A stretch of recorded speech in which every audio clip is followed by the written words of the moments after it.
Assalamu alaikum, I'm Aisha and you're watching Samar News. Here are today's headlines. The military has rejected Afghan Taliban claims of overnight strikes in Khost, Kunar and Paktika, saying the military does not strike without warning. Spokesman Lieutenant General Ahmed Sharif Chaudhry told reporters that Pakistan had not hit any targets inside Afghanistan. The ISPR Director General made it clear that Pakistan makes no distinction between militants, which means there are no good or bad Taliban. He called upon Kabul to dismantle what he described as a nexus of smuggling and political crime along the Pak-Afghan border and urged Taliban authorities to make decisions as a state and not as non-state actors. He also warned that talks would not resume without verifiable steps against militants operating from Afghan soil.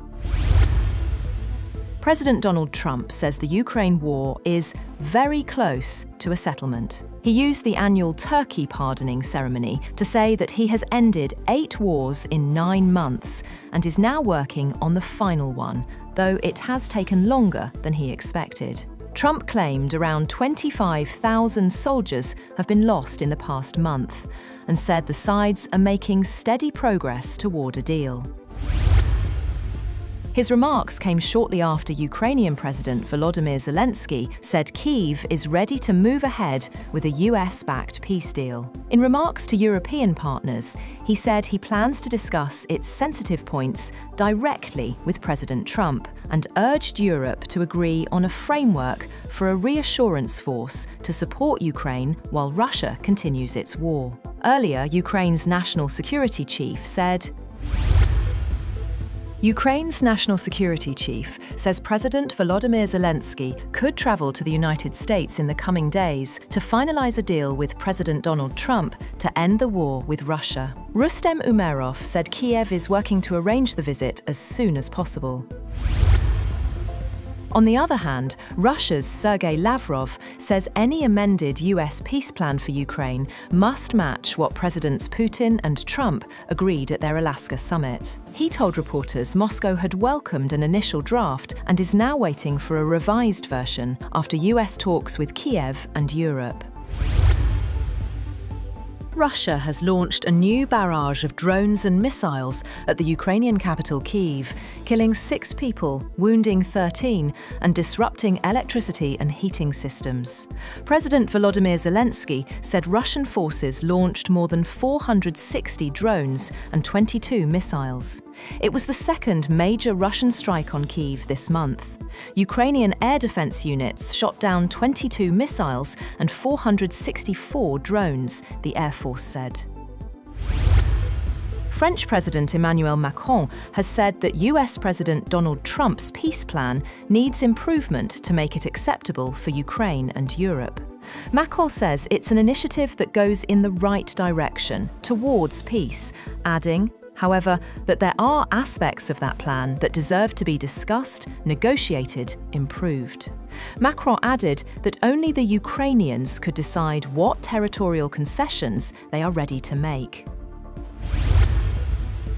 The US military says a new drone defense system tested in Europe will soon be deployed in Romania. General Christopher Donahue spoke during a visit to US troops at the Mihail Kogolniceanu base after Romanian and German jets were scrambled to a Russian drone incursion, the deepest yet into Romanian airspace since the war began.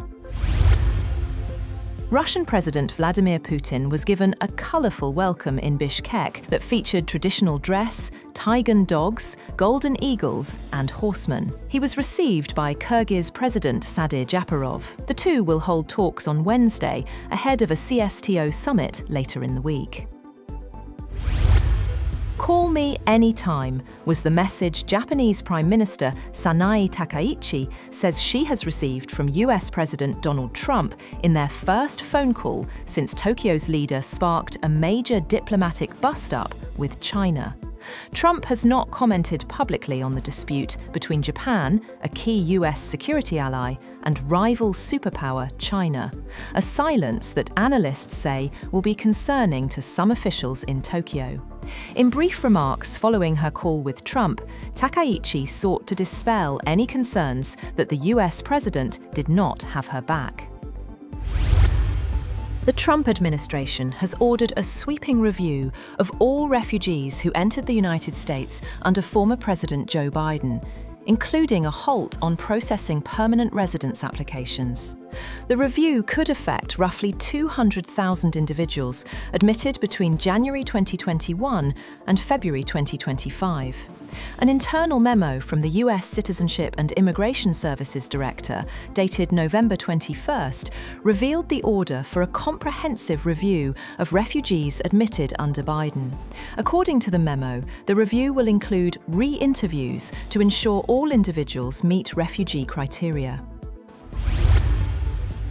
A massive fire has swept through one of Bangladesh's biggest informal settlements, situated in Dhaka's Khorail area. Fire officials say at least 16 engines were sent in to contain the blaze. Khorail houses around 80,000 people, many displaced by climate impacts. The cause of the fire is still unknown. Apple has said that it is cutting jobs across its sales teams to strengthen its customer engagement efforts, noting that only a small number of roles will be impacted by the layoffs. An Apple spokesperson says the company is continuing to hire and the affected employees can apply for new roles. The impacted employees include account managers serving major businesses, schools, and government agencies.